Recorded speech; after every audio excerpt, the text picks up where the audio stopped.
بسم اللہ الرحمن الرحیم۔ شروع اللہ کے نام سے جو بڑا مہربان نہایت رحم والا ہے۔ رب العالمین والصلاة والسلام علی سید الانبیاء والمرسلین۔ یا ربی لک الحمد کما ینبغی لجلال وجہک ولعظیم سلطانک۔ اللہم صلی علی محمد وعلی آل محمد کما صلیت علی ابراہیم وعلی آل ابراہیم انک حمید مجید۔ اللہم بارک علی محمد وعلی آل محمد کما بارکت علی ابراہیم وعلی آل ابراہیم انک حمید مجید۔ اما بعد فاعوذ باللہ من الشیطان الرجیم، بسم اللہ الرحمن الرحیم۔ وَإِنَّكَ لَعَلَىٰ خُلُقٍ عَظِيمٍ۔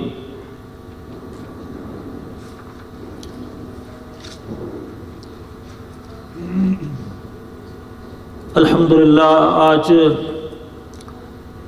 ہم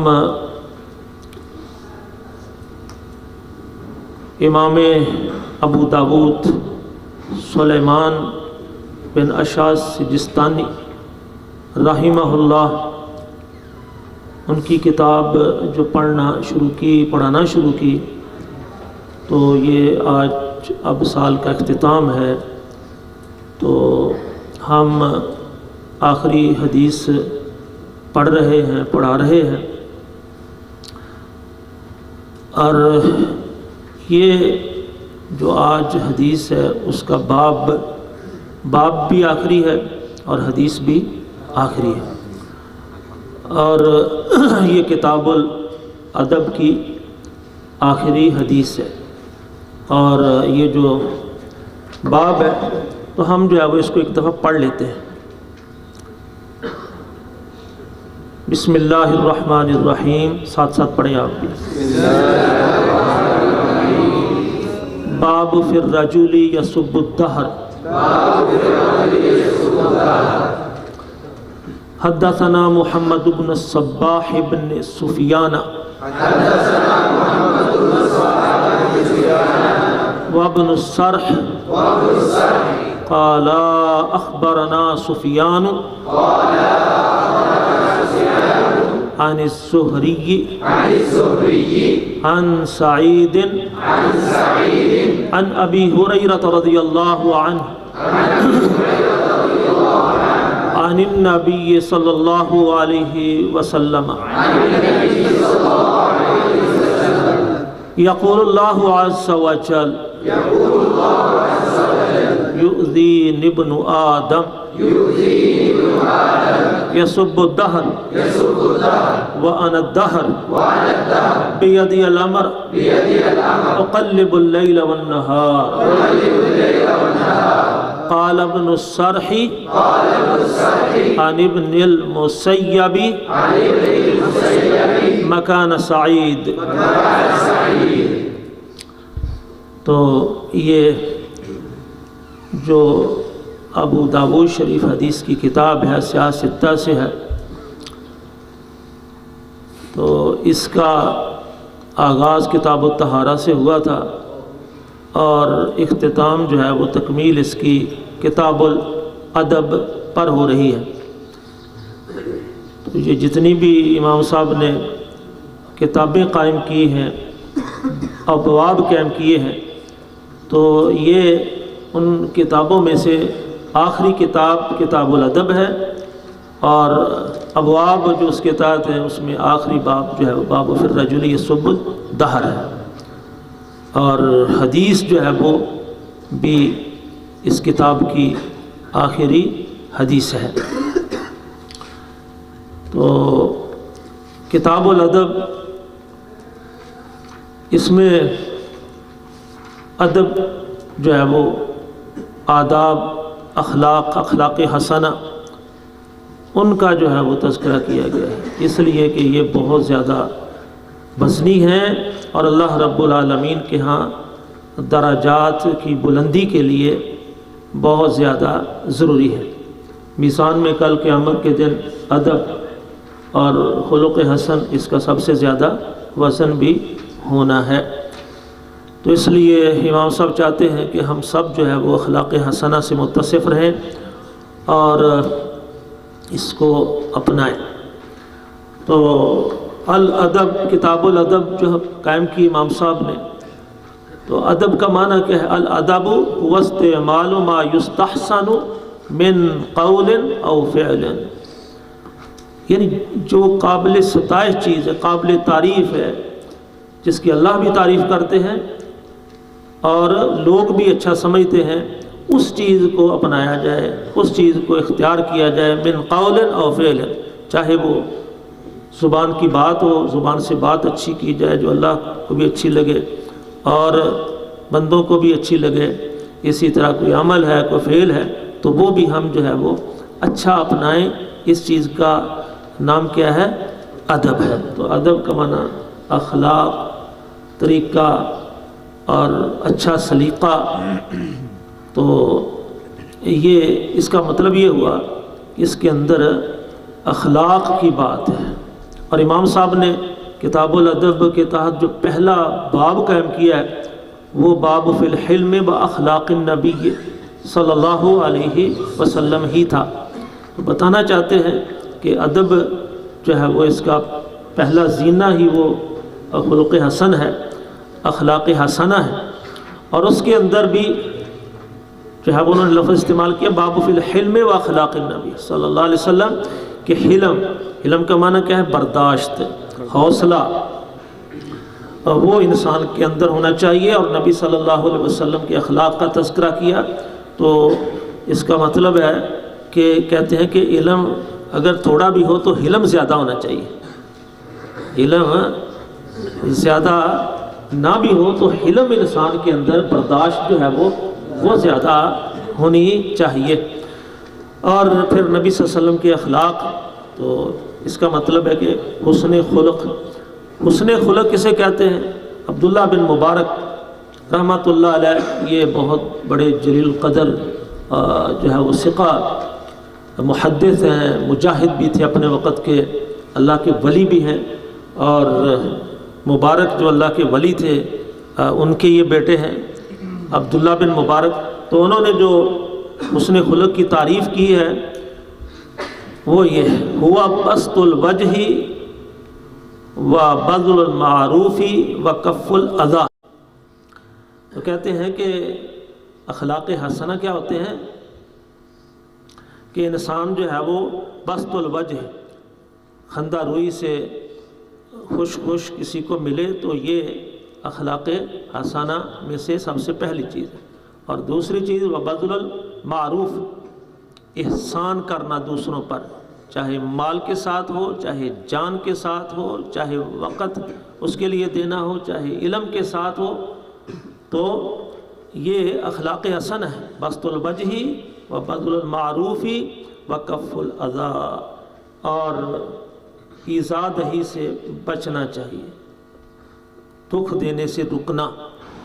تو یہ ہے اخلاق حسنہ، کسی کو کسی انداز سے بھی جانے انجانے دکھ نہ دیا جائے۔ تو یہ عبداللہ بن مبارک رحمۃ اللہ علیہ انہوں نے یہ تعریف کی تھی۔ اور پھر آپ نے جو ہے وہ یہاں اس کتاب الادب کے اندر ایک باب پڑھا، الدین النصیحہ، باب النصیحہ۔ تو اس کے تحت امام صاحب نے جو حدیث نقل کی ہے، ان الدین النصیحۃ، کہ دین خیر خواہی کا نام ہے۔ ادب، خلق حسن، اور یہ بنیادی چیزیں میں نے جو ہے وہ جو سمجھی ہے نا، ہمارے سمجھنے کے لیے اور اس کو اپنانے کے لیے بڑی ضروری ہے۔ اس میں آپ نصیحت بھی سمجھ لیں، اس میں آخری حدیث کا درس بھی ہو رہا ہے، تو یہ چیز بھی بڑی بنیادی ہے کہ نصیحت کا معنی کیا ہے؟ خیر خواہی، ناصح بننا چاہیے، خیر خواہ بننا چاہیے، اچھا مشورہ، اچھی بات کسی کو کہنی، اس کے ساتھ اچھا معاملہ کرنا۔ نصیحت ہوتی کیا ہے؟ اعطاء کل ذی حق حقہ، اعطاء کل ذی حق حقہ، ہر حق والے کو اس کا حق دینا، اس کے شایان شان اس سے معاملہ کرنا۔ اعطاء کل ذی حق حقہ، تو ہر جو ہے وہ چیز کا حق ہوتا ہے بھائی، جامع کا حق ہے، جامع کتابوں کا حق ہے، اساتذہ کا حق ہے، طلباء کا حق ہے، کوئی بھی چیز ہے، آپ کی کتاب ہے، آپ کے پین ہے، آپ اس کا جو ہے وہ اس کی حفاظت کا ہی کوئی حق سمجھے تو وہ اس کی حفاظت کرنا، اس کا خیال رکھنا، ٹھیک ہے، تو یہ جو ہے وہ بڑا اہم معاملہ ہے، بڑی چیز ہے، تو اس کو ذہن میں رکھنا چاہیے۔ تو ہمارے امام احمد بن حنبل رحمۃ اللہ علیہ، یہ چونکہ ساری چیزیں اخلاق حسنہ میں آتی ہیں، آداب حسنہ میں آتی ہیں، تو امام احمد بن حنبل رحمۃ اللہ علیہ وہ فرمایا کرتے تھے حسن الخلق، اخلاق حسنہ کیا ہے؟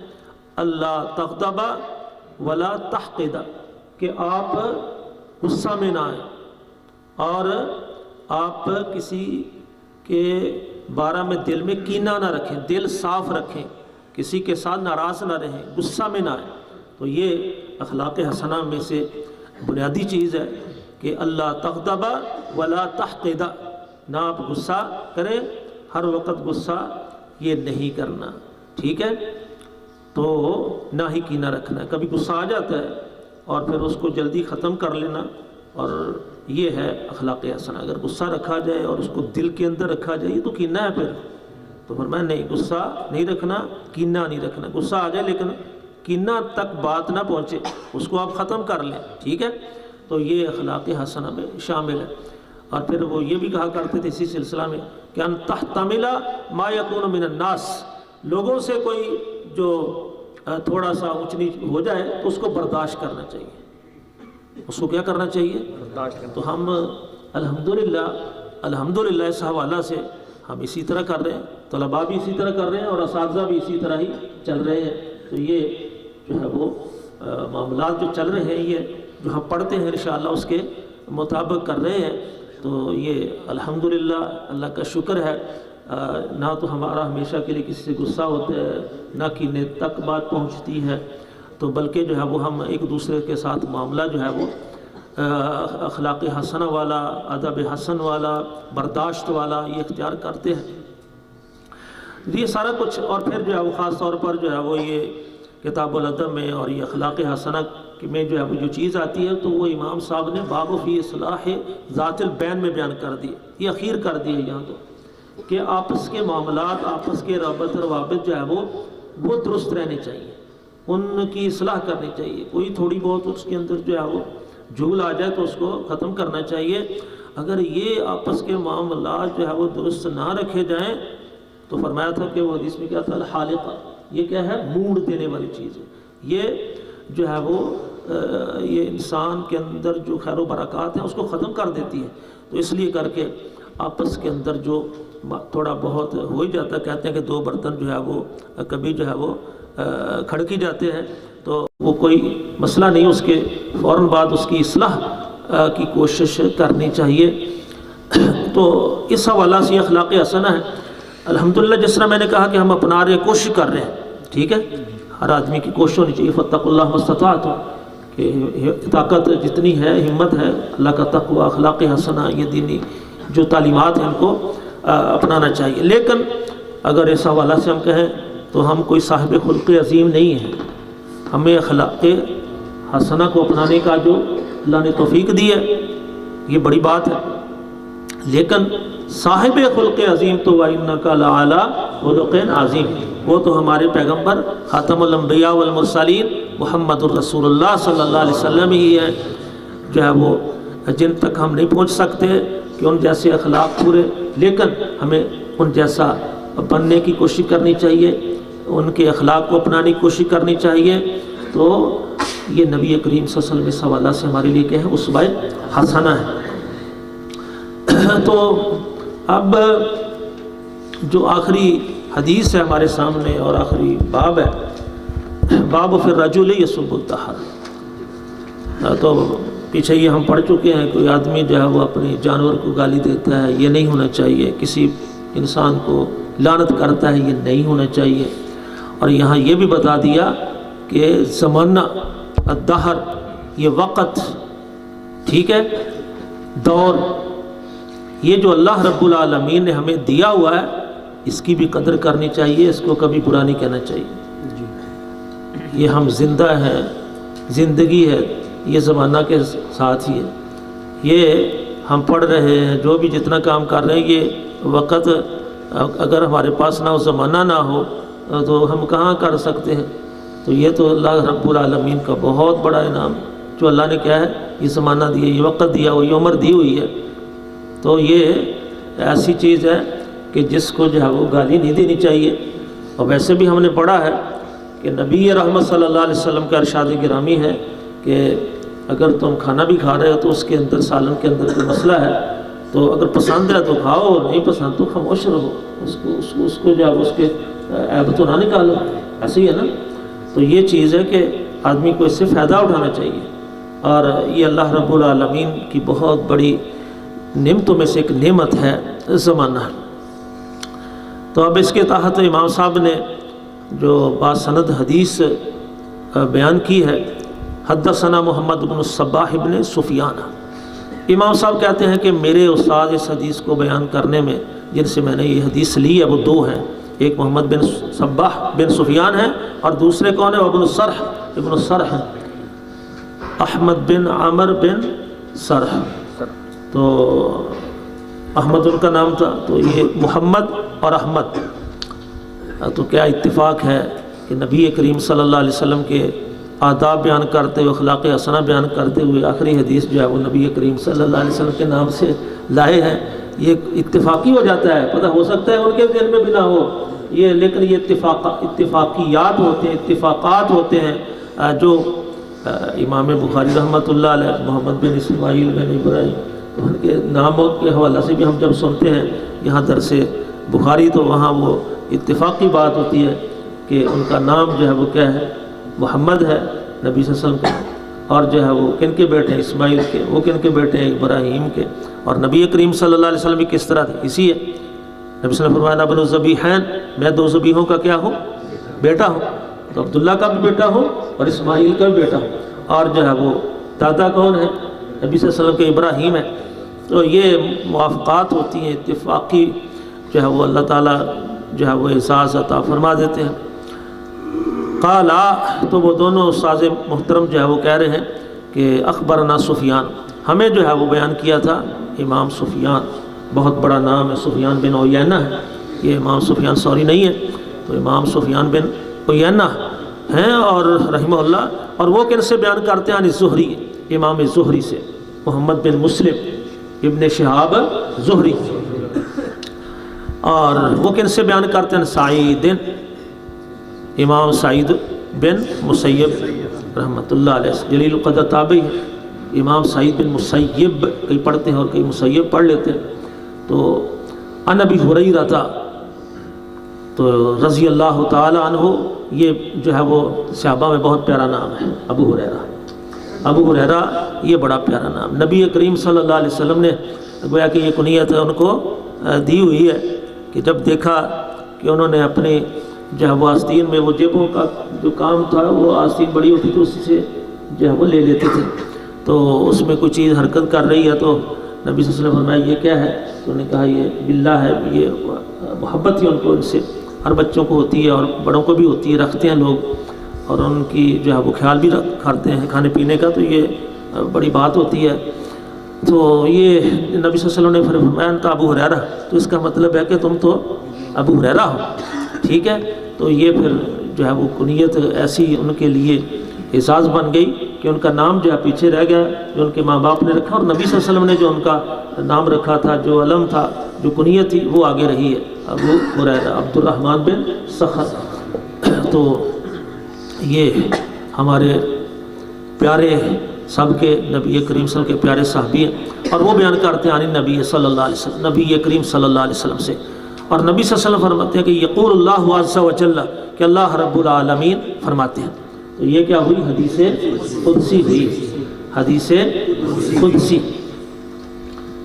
تو اللہ رب العالمین ذات قدس کی طرف یہ منسوب ہے، اسی لیے اس ایسی حدیث کو ہم کیا کہتے ہیں؟ حدیث قدسی کہتے ہیں۔ تو یہ جو ہے وہ کیا فرق ہوتا ہے حدیث نبوی، حدیث قدسی، یہ حدیث نبوی بھی ہے، حدیث قدسی بھی ہے، ٹھیک ہے. تو لیکن کچھ اعزاز ہو جاتے ہیں ساتھ، تو وہ حدیث قدسی یعنی اللہ رب العالمین کی طرف نسبت کا اعزاز حدیث قدسی کو، اسی لیے وہ حدیث نبوی بھی پیاری ہے اور حدیث قدسی اور زیادہ پیاری ہوتی ہے، سب کو ہی ہوتی ہے، ٹھیک ہے نا. حدیث نبوی بھی اچھی، یہ تو بہت ہی اچھی لگتی ہے حدیث قدسی، ٹھیک ہے. تو عام طور پر اس کی جو ہے وہ تعریف کرتے ہیں، لیکن وہ کوئی اتنا فرق تو جو ہے وہ ان سے سمجھ نہیں آتا حدیث نبوی اور حدیث قدسی میں. حدیث نبوی کیا ہوتی ہے؟ نبی کریم صلی اللہ علیہ وسلم کے الفاظ ہوتے ہیں، معنی ہوتا ہے. اور حدیث قدسی کیا ہوتی ہے جی؟ کہتے ہیں کہ وہ کہ جس میں الفاظ تو نبی صلی اللہ علیہ وسلم کے ہوتے ہیں، تو معنی مفہوم وہ اللہ رب العالمین کی طرف سے ہوتا ہے. تو عام حدیث میں بھی تو یہی ہوتا ہے. عام میں کیا ہوتا ہے؟ جب اس کے الفاظ ہوتے ہیں تو معنی مفہوم جو وہی کہاں سے ہوتی ہے؟ وہ تو اللہ کی طرف سے ہوتی ہے. تو کیا فرق ہوا؟ کوئی اتنا بڑا تو فرق نہ ہوا. تو حدیث قدسی کا جو میں سمجھتا ہوں جو فرق ہے، فرق تو ہمیں کچھ نہ کچھ کرنا چاہیے، جو ہم سمجھے ہیں، جو سمجھنا چاہیے، تو وہ یہی ہے کہ حدیث قدسی جو ہے اس کی جو نسبت ہے وہ اللہ رب العالمین کی طرف ہو جاتی ہے. تو یہ عام حدیث نبوی سے جو ہے وہ کیا ہوتی ہے؟ یہ بہت زیادہ خاص اور پیاری ہو جاتی ہے کہ نبی کریم صلی اللہ علیہ وسلم کی بیان کی ہوئی ہے، ٹھیک ہے. تو یہ بہت ہی اچھی لگتی ہے. حدیث نبوی وہ ہوتی ہے جس کو نبی صلی اللہ علیہ وسلم اپنے الفاظ کے ساتھ جو اللہ تعالیٰ کی طرف سے وہی ہوتی ہے اس کو بیان کیا ہوتا ہے. اور یہ حدیث قدسی میں بھی یہی چیز ہی ہوتی ہے، اپنے الفاظ کے ساتھ اللہ کی وحی کو بیان کیا ہوتا ہے، لیکن اس میں جو ہے وہ نبی صلی اللہ علیہ وسلم جو ہے وہ آگے جو ہے وہ اللہ کی طرف نسبت کر دیتے ہیں. تو کیا ہوتا ہے؟ اس کے دو سیگے ہی ہیں عام طور پر کہ قال رسول اللہ صلی اللہ علیہ وسلم یقول اللہ عز وجل، ٹھیک ہے. اور یا کیا ہے کہ نبی صلی اللہ علیہ وسلم بیان کرتے ہیں فیما یرویہ عن ربہ عز وجل. تو یہ دو طریقے اور اس کے دو سیگے عام طور پر جو ہوتے ہیں. اور یہاں کیا ہے کہ یقول اللہ عز وجل، تو یہ اللہ کی طرف نسبت نبی صلی اللہ علیہ وسلم اس کی جو ہے وہ کر دیتے ہیں. اور نسبت یہ بڑی بات ہوتی ہے، نسبت بڑی بات ہوتی ہے. سبحان الذی اسریٰ بعبدہ، عبد دیگر عبدہ چیزیں دیگر، عبد دیگر عبدہ چیزیں دیگر، ای سراپا انتظار او سراپا منتظر، ٹھیک ہے. تو کہتے ہیں ایک عبد ہوتے ہیں اور ایک عبدہ ہوتے ہیں. نبی صلی اللہ علیہ وسلم نے جو ہے وہ نبی صلی اللہ علیہ وسلم کا اللہ رب العالمین نے جب تذکرہ کیا ہے تو معراج کے حوالہ سے تو پھر وہ عبدہ کے ساتھ کی، اپنی طرف نسبت کی ہے، ٹھیک ہے. اور حضرت موسیٰ علیہ السلام کو کہتے ہیں کہ وہ معراج ہوا تھا، وہ یہی ہوا تھا، یہی دنیا میں زمین پر ہوا تھا. جب کوئی دور پر گئے تھے تو کہتے ہیں کہ یہ انتظار کرتے رہے یہ 40 دن ہے، ٹھیک ہے. اور ادھر فرق کیا ہے کہ اللہ رب العالمین انتظار کر رہا ہے. یہ سراپا انتظار او سراپا منتظر، یہ انتظار میں ہے اور ادھر اللہ رب العالمین جو ہے وہ انتظار میں ہے، ٹھیک ہے. تو یہ آپ صلی اللہ علیہ وسلم منتظر تھے جن کا انتظار کیا جا رہا تھا، اور اللہ رب العالمین ان کا کیا کر رہے ہیں؟ انتظار کر رہے ہیں. یہ سراپا انتظار او سراپا منتظر. تو اب یہاں جو ہے وہ نسبت، ٹھیک ہے، یہ نسبت کی وجہ سے جو ہے وہ عظمت مل گئی. نسبت کی وجہ سے کیا مل جاتی ہے؟ ہر اونٹنی جو ہے وہ کیا ہے؟ اونٹنی اللہ کی مخلوق ہے، ناقہ، لیکن ناقۃ اللہ اس کی نسبت جو صالح علیہ السلام کو اللہ نے معجزے کے طور پر دی ہے ان کی قوم کے مطالبے پر، تو اس کی نسبت اللہ کی طرف ہے. اور کیا ہے؟ یہ روح، یہ بہت بڑی اللہ کی نعمت ہے. روح ہی اللہ تعالیٰ اس کی نسبت اپنی طرف کی، اس کو بھی بڑی عظمت مل گئی. بیت اللہ، یہ ساری مسجدیں جو ہے وہ کیا ہے؟ اللہ کے گھر ہے. اور یہ ساری زمین پر جو اب کے ہیں یہ سب، لیکن اس کا جو ہے وہ بیت اللہ کعبہ کو اللہ نے اپنی طرف منسوب کر لیا ہے، ٹھیک ہے. تو نسبت کی وجہ سے جو ہے وہ عام حدیث سے جو ہے وہ اس حدیث قدسی کی عزت اور عظمت کے اندر 4 چاند لگے ہوئے ہیں. یقول اللہ عز وجل. اور ایک بات اور ہے جو فرق آپ کہیں نا حدیث نبوی اور حدیث قدسی میں، تو حدیث نبوی میں جو ہوتا ہے وہ الفاظ جو ہوتے ہیں، اس کا انداز جو ہوتا ہے، وہ نبی کریم صلی اللہ علیہ وسلم کے حوالے سے ہوتا ہے. اور حدیث قدسی میں وہ ساری ضمائر جو ہوتی ہیں وہ بتا رہی ہوتی ہیں کہ یہ حدیث قدسی ہے. وہاں جو ہے وہ ضمیریں جو ہے وہ اللہ کی طرف ہوتی ہیں. وہ ایسی ضمیریں ہوتی ہیں، ایسے سیغے ہوتے ہیں کہ وہ نبی صلی اللہ علیہ وسلم کہتے ہی نہیں ہیں، اس طرح کہتے ہی نہیں، کہہ ہی نہیں سکتے ہیں. مثلا اور حدیث قدسی جتنی بھی آپ دیکھیں، وہ کیا آتا ہے؟ مشہور صحیح مسلم کی حدیث ہے، حرمت الظلم یا عبادی حرمت الظلم علی عبادی. ٹھیک ہے، اے میرے بندوں، میں نے ظلم کرنا تو اپنے اوپر، اپنے بندوں پر حرام کر دیا، ظلم نہیں ہونا چاہیے. تو یا عبادی سیگا کیا ہے؟ تو یہ نبی صلی اللہ علیہ وسلم کہتے ہیں ایسا؟ ایسا تو نہیں کہتے ہیں، کیونکہ یہ سارے بندے تو کس کے ہوتے ہیں؟ اللہ کے ہوتے ہیں. تو وہ ایسا انداز آپ دیکھیں، اسلوب دیکھیں گے، وہ ضمائر اللہ کی طرف جا رہی ہوں. الصوم لی وانا اجزی بہ، روزہ میرے لیے ہے اور میں نے اس کا بدلہ دینا. تو نبی صلی اللہ علیہ وسلم یہ حدیث نبوی نہیں ہے، حدیث قدسی ہے. وہ خود بتا رہی ہوتی ہے. بھائی آپ کہتے ہیں نا حدیث نبی اور حدیث قدسی میں فرق کریں، تو جو ہم تعریفیں کرتے رہتے ہیں وہ نہیں، بلکہ اس چیز پر ذرا غور کرو، ان کے الفاظ پر غور کرو، ان کے ضمائر پر غور کرو، تو تمہیں جو ہے خود فرق جو ہے وہ حدیث نبی اور حدیث قدسی میں پتہ چلے گا. حدیث قدسی میں جو ضمائر ہوتی ہیں وہ اللہ رب العالمین کی طرف منسوب ہوتی ہیں، ادھر جو ہے وہ ان کا تعلق ہوتا ہے، اور کوئی پیغمبر صلی اللہ علیہ وسلم کو کہہ ہی نہیں سکتا. ٹھیک ہے، اور آپ کوئی بھی اس طرح کی حدیث قدسی دیکھ لیں. اور یہاں کیا ہے؟ حدیث قدسی ہے تو یہاں یقول اللہ عز و جل یؤذینی ابن آدم، ابن آدم مجھے دکھ دیتا ہے. تو نبی صلی اللہ علیہ وسلم اس طرح نہیں کہتے، نہ کہتے ہیں. تو ٹھیک ہے، تو یہ اس طرح کا اسلوب ہوتا ہے، ضمیریں ہوتی ہیں جو بتاتی ہیں کہ یہ حدیث نبوی نہیں ہے، یہ حدیث قدسی ہے. تو اب جو ہے وہ حدیث قدسی کا جو ہے وہ تھوڑا فرق ہو گیا. اور اب آگے لفظ کیا ہے؟ اب یہ جو میرے پاس عام طور پر ہوتا تھا نسخہ یہ ہے. اب دیکھیں نا اس کے اندر ذرا پڑھیں اس کو، کیا لفظ کس طرح لکھا ہے؟ عن الزہری عن سعید عن ابی ہریرہ عن النبی صلی اللہ علیہ وسلم یؤذی ابن آدم، کہ حضرت ابو ہریرہ رضی اللہ عنہ بیان کرتے ہیں نبی صلی اللہ علیہ وسلم نے فرمایا یؤذی ابن آدم. عن النبی صلی اللہ علیہ وسلم یقول اللہ عز و جل، کہ یہاں ایک نسخے میں لفظ نہیں ہے، تو عام آدمی کس طرح پہچانے گا کہ یہ حدیث قدسی ہے؟ یقول اللہ عز و جل تو ہے نہیں ہے. یہی میں بتا رہا ہوں کہ حدیث قدسی کا وہ ضمیروں سے پتہ چلنا ہے. نہ بھی ہو یقول اللہ عز و جل تو حدیث قدسی ہے، اس نسخے میں نہیں ہے اور اس میں موجود ہے. جس میں نہیں ہے تو وہاں بھی اس فرق کے ساتھ جو میں نے بتا دیا کہ ضمائر جو ہے وہ اللہ کے لیے ہوتی ہیں اور کسی کی طرف لوٹ ہی نہیں سکتی ہیں، وہ کہنے والا صرف اللہ ہی ہوتا ہے. تو وہاں یقول اللہ عز و جل نہ بھی ہو تو پھر بھی وہ حدیث قدسی ہم اس کو پہچان سکتے ہیں، اس سے ہم پہچان سکتے ہیں. تو یہاں تو ماشاءاللہ یہ ہمارے سامنے جو نسخہ ہے اس سے تو بڑا آسان ہو گیا، کیونکہ یہاں موجود ہے یقول اللہ عز و جل. اب آگے جو ہے وہ لفظ کیا ہے؟ یؤذی ابن آدم. اللہ تعالیٰ فرماتے ہیں ابن آدم مجھے دکھ دیتا ہے، ایذا دیتا ہے. کیا مطلب اس کا؟ ایک تو معنی اس کا یہ ہے کہ ایسے معاملہ کرتا ہے جس طرح کے جو لوگ آپس میں معاملہ کرتے ہیں. ایک کسی کا محسن ہے، بھائی احسان کرتا ہے، ٹھیک ہے، اور جس پر احسان کیا وہ احسان کیا ہے؟ فراموش بنتا ہے، وہ اس کی گستاخی کرتا ہے، اس کی بے ادبی کرتا ہے، تو ایذا دیتا ہے یا نہیں دیتا؟ یہ ہوتا ہے، نہیں ہونا چاہیے. اور دوسری بات یہ ہے یؤذی ابن آدم، اس کا سیدھا سا مفہوم کیا ہے کہ ابن آدم مجھے ایذا دیتا ہے.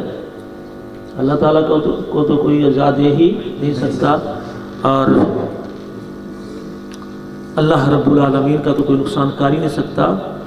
تو سیدھا سا اس کا مطلب یہ ہے یؤذی ابن آدم، ابن آدم جو ہے وہ میری نافرمانی کرتا ہے، معصیت کرتا ہے، ٹھیک ہے. تو یہ اللہ کو ایذا دینا ہے، اور نیکی کرنا جس طرح اللہ کہے اس طرح کرنا، یہ جو ہے وہ چیز اللہ کو خوش کرتی ہے، ٹھیک ہے. جب نافرمانی کرتے ہیں تو اللہ کو ہم ناخوش کرتے ہیں، ایذا دیتے ہیں. تو کیا مطلب؟ نافرمانی کرنا. تو فرمایا کہ ابن آدم میری کیا کرتا ہے؟ نافرمانی کرتا ہے، میرے حکم کے خلاف کر رہا ہے. وہ کیا کرتا ہے؟ یہ سب الدہر، زمانے کو گالی دیتا ہے. جبکہ وَأَنَا الدَّهْرُ، زمانہ تو میں ہوں.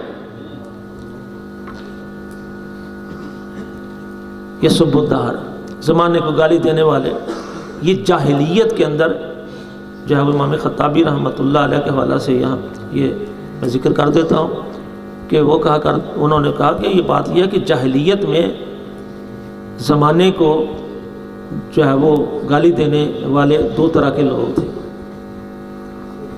جاہلیت میں، وہ دو فرقے تھے۔ ایک فرقہ تو وہ تھا کہ جو اپنے خالق، اپنے مالک، اپنے رازق کو پہچانتے، اللہ رب العالمین کو پہچانتا ہی، تو وہ فرقہ کون ہے؟ وہ کہتے تھے کہ جو کچھ ہے یہ زمانہ ہی ہے، زمانے میں انسان جو ہے وہ پیدا ہوتا ہے، مر جاتا ہے، کوئی بھی چیز ہے بنتی ہے بگڑتی ہے، یہ زمانہ ہی جو ہے وہ سارا کچھ کرتا ہے۔ اس کو ہم کیا کہتے ہیں؟ دہری، جو اللہ کے منکر اور نہ پہچاننے والے، ان کو احساس ہی نہیں کہ اللہ نام کی کوئی چیز ہے، ٹھیک ہے، ان کو ہم کیا کہتے ہیں؟ دہری۔ تو وہ کہتے تھے کہ یہ زمانے نے ہمیں، انہوں نے زمانے کی طرح نسبت کرنی، یہ اچھا کیا تو زمانے نے اچھا کیا، یہ جو ہمارے حادثہ پیش آ گیا تو کس نے کیا؟ برا کیا، کیونکہ وہ زمانے کو ہی اپنا خالق اور سارا کوئی کہتے ہو۔ اسی لیے قرآن کریم نے وما یہلکنا الا الدہر، ہمیں جو ہلاکت میں ڈالتا ہے، ہمیں جو کرتا ہے، ہمیں جو مارتا ہے، تو وہ کون مارتا ہے؟ وہ زمانہ مارتا ہے۔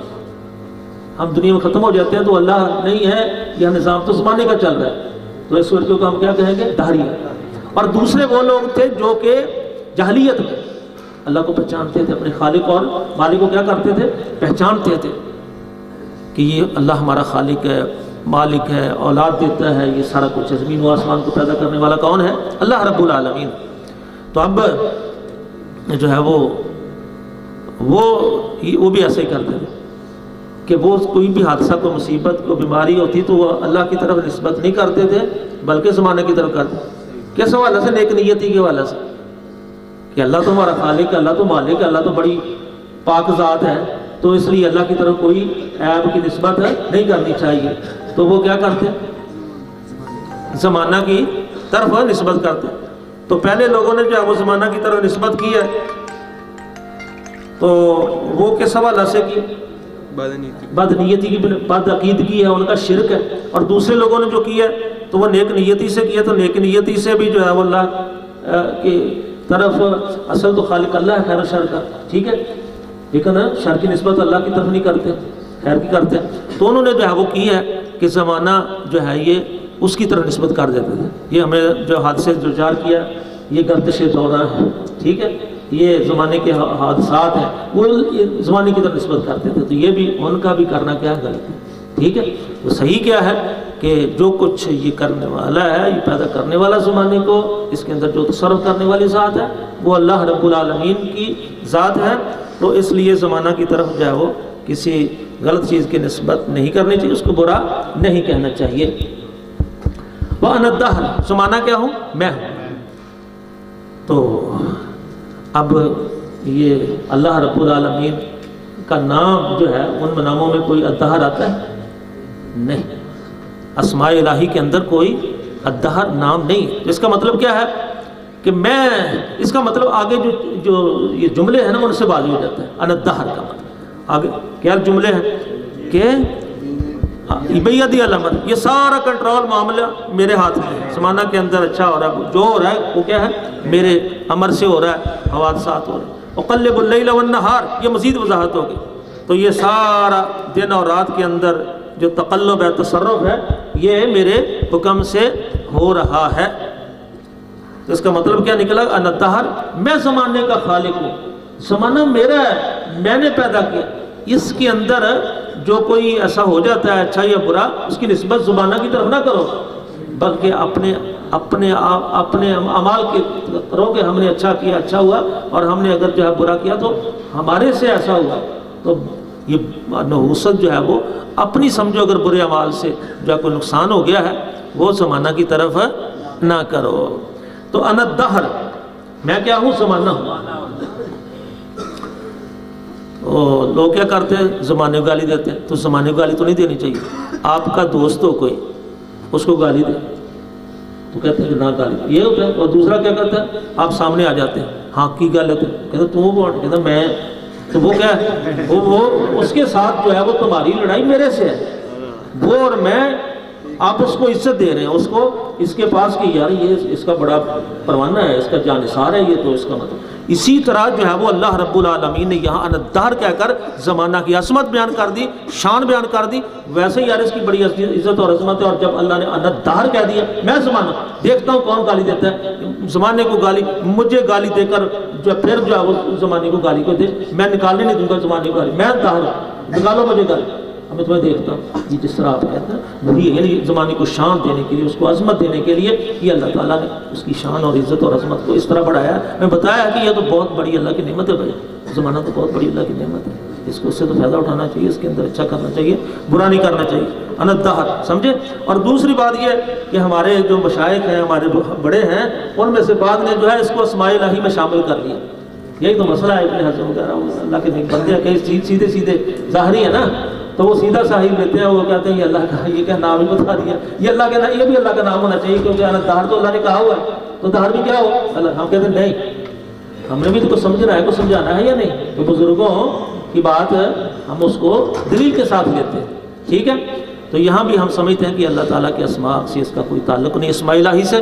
اور دوسری بات وجہ دلیل ہمارے پاس کیا ہے، جتنے بھی اسماء الہی ہیں بلکہ اسماء نبوی ہیں، سارے مشتقات میں آپ شمار کریں گے، کوئی بھی نام لے لیں وہ الرحمن رحمت سے، الرحیم ہے، العزیز ہے، نبی صلی اللہ علیہ وسلم کے نام محمد ہے، احمد ہے، جتنے بھی ہیں وہ سب جو مشتقات سے ان کا تعلق، کوئی بھی جامد نہیں ہے، کوئی بھی کوئی نام لے آپ جس کا، کوئی اللہ کا نام یا کوئی نبی صلی اللہ علیہ وسلم کا، کوئی بھی جامد نہیں ہے، سارے مشتق ہیں، اسم مفعول سے، مشتقات سے، محمد احمد اسم تفضیل سے، اللہ کے نام ہے جتنے بھی وہ بھی الدہر، یہ اس میں جامد ہے، یہ اللہ کا نام نہیں ہو سکتا، یہ تو نبی صلی اللہ علیہ وسلم کا نہیں ہو سکتا، اللہ کیسے ہو جائے، سمجھے گا نہیں، یہ اللہ کا اسماء الہی سے اس کا کوئی نہیں تعلق ہے، بلکہ یہ یہاں الدہر کا مطلب ہے کہ میں زمانہ ہوں، اور اس کا کہنے کا مطلب وہی ہے جو میں نے بتا دیا کہ اللہ تعالیٰ نے اس کو یہ اپنی طرف نسبت کر کے کیا دی ہے، عزت، اعزاز اور کیا دیا ہے، عظمت دی ہے۔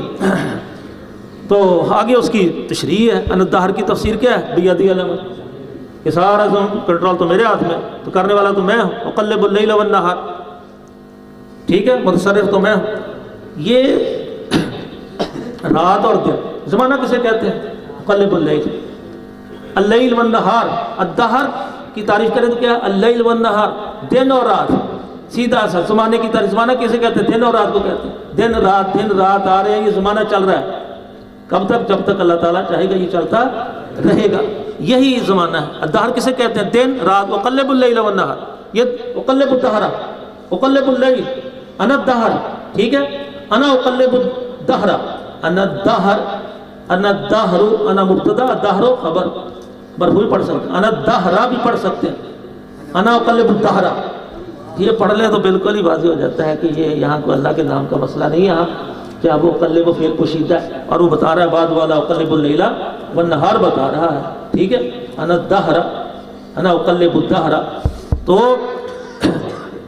مقلب کون ہے، اللہ کی ذات، مقلب کون ہے، دہر زمانہ ہے۔ تو فرمایا یہ زمانہ میں ہوں، تم زمانے کو گالی دیتے ہو، یہ میری طرف آتی ہے، جو جس کو آپ گالی دیتے ہیں وہ گالی کے مستحق نہ ہو تو گالی کدھر آ جاتی ہے، گالی نکالنے والے کی طرف آتی ہے، ایسے ہی، ٹھیک ہے۔ زمانے کو گالی دیتے ہو، زمانہ جو اب تک تمہاری گالی کا مستحق نہیں ہے، اس لیے کہ اس کے اندر جو اچھا جو ہو رہا ہے یا سخت یا مشکل ہو رہا ہے وہ میں اس کا میرے حکم سے ہو رہا ہے، بیدی الامر، ٹھیک ہے۔ تو وہ جو کچھ ہو رہا ہے تو اس کا مطلب گالی مجھے دیتے ہو تو نہ میں اس کا مستحق ہوں، کیونکہ میں کسی کے ساتھ ظلم نہیں کرتا ہوں، تمہارے اچھے کے ساتھ تمہارا اچھا کرتا ہوں، تم جو اگر اچھا کرتے ہو تمہارے ساتھ برا ہوتا ہے، تمہارے اعمال کی بنیاد پر تمہارے ہاتھوں سے ہوتا ہے یہ سارا کچھ، ٹھیک ہے۔ تو اس کا مطلب یہ ہوا کہ جو ہے مقلب کو گالی مقلب کو جاتی ہے، ایسے ہی جیسے مبنا بنا عمارت ہے، دیوار ہے جیدہ، اس کو آپ دیکھتے ہیں اور کہتے ہیں بڑی پیڑی، تو کیا ہے مستری بہت پیڑا ہے، گالی کدھر گئی، بانی کی طرف گئی، بنا کو گالی بانی کی طرف جاتی ہے، مبنی کو گالی بانی کی طرف جاتی ہے، مبنا کو گالی بانی کی طرف جاتی ہے، تو مقلب، ٹھیک ہے، اس کا کون ہے؟ مقلب. تو آپ تو کہتے ہیں میں نے زبانی کو کہا، میں تو اللہ کو نہیں کہا ہے. نہیں، کسی بھی انداز ایسا انداز اختیار نہ کرے جس سے جو ہے وہ کسی کی کوئی ایذا بنے. وہ اللہ تعالیٰ، اللہ کے رسول صلی اللہ علیہ وسلم تو اصل تو ہمارے لیے وہ ہے. ٹھیک ہے. تو اب جب ان کو ہم گالی دیتے ہیں، ہم کہتے ہیں ہم نے تو کوئی اللہ تعالیٰ کی کبھی جو ہے وہ شان میں جو ہے وہ خلاف کلمہ نہیں کہا ہے. تو جب زبانی کو کہہ رہے تو کدھر کہہ رہے ہیں؟ یہ جب دیوار کو آپ کہتے ہیں بہت اچھی دیوار ہے تو اس کا مطلب یہ ہے کہ مستری بہت اچھا ہے، اس کی تعریف ہو رہی ہوتی ہے. جب اس کو کہتے ہیں یہ دیوار اچھی نہیں ہے، اس کے اندر یہ نقص ہے، تو کیا پھر آپ نے کہا کہ مستری میں نقص نکالا ہے. تو بنا کے اندر بنا کو برا کہنا یہ بانی کو برا کہنا، اور مقلب کو برا کہنا تو یہ دراصل اللہ تعالیٰ کی طرف جاتا ہے. اس لیے اس کے اندر کرنے والا سارا کچھ تصرف تقلب اور جو ہو رہا ہے یہ اللہ کے حکم سے ہو رہا ہے.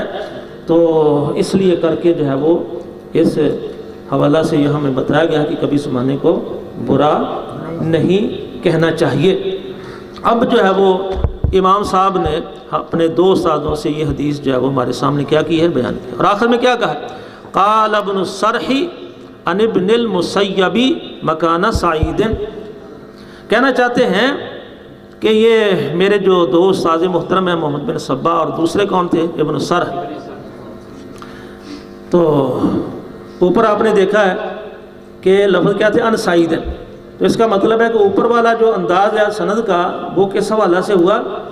محمد بن صباح کے حوالہ سے ہوا کہ انہوں نے جلیل القدر جو تابعی ہیں ابن مسیب ان کا نام لے کر جو ہے وہ ذکر کیا. کیا کہا؟ ان سعید. اور اس کا مطلب ہے کہ جب یہی سند بیان کرتے ہیں ان کے دوسرے استاد ابن السرح ہیں تو وہ ان سعید نہیں کہتے، وہاں کیا کہتے ہیں؟ وہ ان ابن المسیب. ان سعید کہیں یا ان ابن المسیب کہیں، بات تو کیا ہے؟ ایک ہی ہے. لیکن وہ فرق امام صاحب کو یاد کہ ابن صبا جو ہے وہ کہتے تھے، کیا کہتے تھے؟ ان سعید کہتے تھے. اور جب دوسرے استاد محترم کیا ہے ابن السرح کہتے تھے تو وہ ان کی وہ جو ہے وہ ابن کیا ہے مسیب کہتے ہیں. تو یہ امام صاحب کو فرق، یہ حالانکہ وہ ایک ہی بات ہے لیکن وہ ان کا فرق کر دینا، ان کا فرق کو یاد رکھنا، اس کا مطلب بڑے حافظے کی بات ہے اور بڑے ورع کی بات ہے، بڑے تقوی کی بات ہے. جس طرح انہوں نے اپنے استاد محترم سے سنا اسی طرح انہوں نے بتا دیا کہ انہوں نے اس طرح لفظ بیان کیے تھے، اس میں اس طرح الفاظ بیان کیے تھے. حالانکہ وہ ایک وہی انداز اختیار کا فرق نہیں ہے لیکن ان کے ہاں اس کو بڑا فرق سمجھا جاتا تھا. اور یہ بڑے احساس کی بات ہے، بڑی ان کی تقوی ورع اور جو ہے وہ پرہیزگاری کی بات ہے کہ وہ ہر لحاظ سے جو ہے وہ دین اور دین کی جو سند ہے، حدیث کی جو سند ہے اس کو کلیئر رکھتے تھے. جس استاد نے جو لفظ بولے وہی آگے بیان کرتے تھے. تو کہتے ہیں کہ وہ ابن مسیب انہوں نے کہا تھا سعید کی جگہ. اب جو ہے وہ آخری بات وہ یہ ہے کہ ہم نے یہ پڑھا ہے کہ نبی کریم صلی اللہ علیہ وسلم اچھے نام سے نیک فعال دیتے تھے، ایسے ہی ہے. تو ہم بھی اس موقع پر اس سنت پر عمل کرتے ہوئے نیک فعال لے رہے ہیں. بد فعلی منع ہے، نیک فعلی بد شگونی منع ہے. اچھا شگون، اچھا ذہن بنانا، اچھا لفظ سن کر، اچھی بات سن کر، تو یہ بہت بڑی بات ہے. اور یہاں جو ہے وہ اس کتاب کا جو امام صاحب نے اختتام کیا ہے، جو تکمیل کی ہے، تو قال ابن السرح عن ابن المسیب مکان سعید، آخری لفظ جو ہے وہ سعید ہے. ہم اللہ رب العالمین سے نیک فال، نیک امید یہ رکھتے ہیں کہ اللہ تعالیٰ بھی ہم سب کو سعید، سعادہ، نیک بخت اللہ رب العالمین بنا دے. ہماری کلاس کے اندر بھی شعیب، سعید اور پھر یہ ساری چیزیں جو ہے وہ نیک فالی کے لیے بہت زیادہ موجود ہیں. اور ہماری کتاب کے اندر مکانہ آخری لفظ کیا ہے؟ سعید. اللہ تعالی ہم کو سعادت مند بنائے. اللہ رب العالمین ہمارا پڑھنا پڑھانا یہ اپنی بارگاہ میں قبول و منظور فرمائے. تو اب